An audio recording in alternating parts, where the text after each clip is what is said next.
अध्यक्ष महोदय, कमेंटमेंट में, क्रेडिबिलिटी में आपका कोई जवाब नहीं। नहीं, ये नहीं कह रहा मैं। लेकिन दाईं तरफ वाले लोगों का थोड़ा हिसाब किताब अलग है।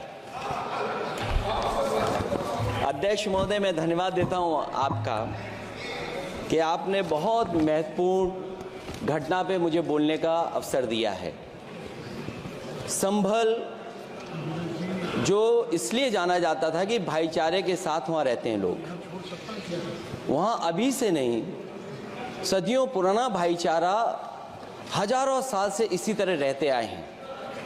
लेकिन अचानक ये जो घटना हुई है, ये सोची समझी रणनीति के तहत वेल प्लान्ड हुआ है और वहाँ के भाईचारे को गोली मारने का काम हुआ है। जो घटना हुई है वो सोची समझी साजिश है।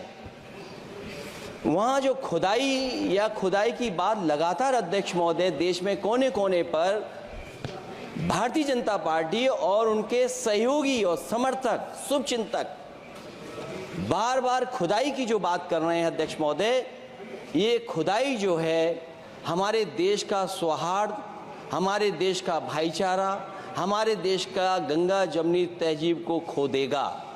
मैं आपका धन्यवाद इसलिए भी देता हूं कि इस महत्वपूर्ण जो साजिश हुई, और वो साजिश सोची समझी इसलिए मैं बोल रहा हूं। उत्तर प्रदेश का चुनाव था, पहले 13 तारीख को चुनाव होना था और 13 तारीख के चुनाव को उन्होंने बढ़ा करके 20 तारीख कर दिया। और इस जो घटना है मैं आपके सामने पढ़ना चाहता हूं।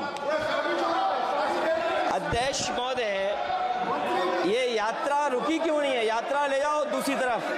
अध्यक्ष महोदय, संभल की शाही जामा मस्जिद के खिलाफ 19/11/2024 को सिविल जज सीनियर डिवीजन छंदौसी संभल में एक याचिका डाली गई। कोर्ट ने दूसरे पक्ष को, अध्यक्ष महोदय सुनिए, ये सुनना चाहिए, हम यूं ही नहीं कहते थे। आप तो संक्षिप्त में बोले। अध्यक्ष महोदय, हम यूं ही नहीं कहते थे कि संविधान ये मानती नहीं सरकार।